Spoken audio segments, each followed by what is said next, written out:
As a child, I participated in Sunday school. My family was not really religious, so they would drop me off at Sunday school and then come and get me after it was finished. So I think I was introduced to God, and I always had my own relationship, but I got away from actually participating in a group setting, following Christ, until my daughter had a car accident in December, and she had a brain injury, and we didn't think she was going to make it. And I just felt that I needed to give everything to God and turn to God and let Him take care of everything the way He thought He should. And I spent nights over her bed just praying for Him to do what He needed to do to make everything be over.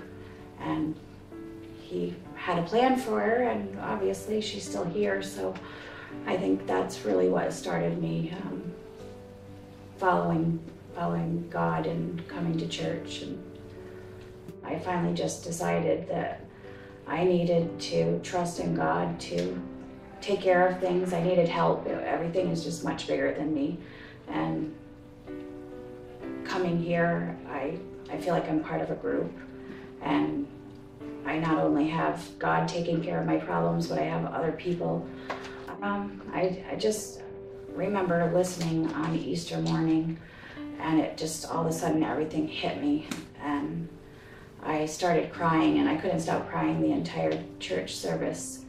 I felt like that at that moment I just had totally given myself to God, and I didn't realize it until that day. And it just, everything just hit me like a ton of bricks. But it felt like a boulder was lifted off my shoulders when I left church that day. And it's just been different ever since. Before I couldn't sit back and wait. I couldn't pray and hear. I couldn't hear God, what He was saying for me, what He wanted me to do, what direction He wanted me to go in. And now when I have questions, I just pray for Him to show me the right direction, and I actually get response. I get cues of what I should do, and it's amazing. How do you know that you're acceptable to God, even though that you're a sinner? How do you know that you're acceptable? Really just through Christ's death and resurrection. Without that, I wouldn't have anything. What does baptism mean? It's really just showing everybody that I've decided to follow Christ, and it's like a public display of my decision. I just feel like that's the final thing that I need to do to show, I guess, God that I want to follow Him. I look to Christ now for every decision that I make. Before, I didn't really. I made my own. I was the boss. I was in charge. I had to handle it. Now,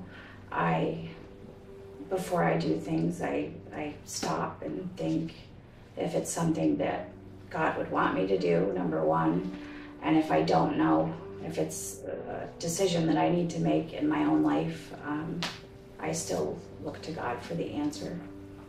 Psalm 71, 1 through 3.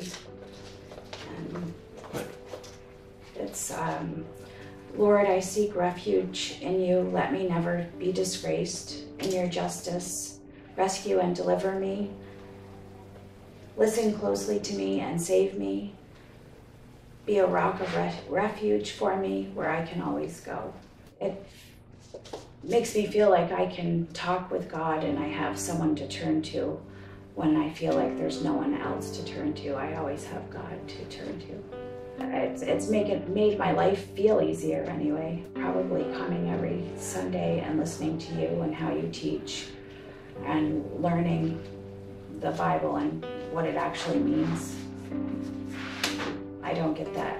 Otherwise, I have to break it down by myself. And to be a Christian, you have to be a follower of Christ, turn away from yourself and put your faith in Christ.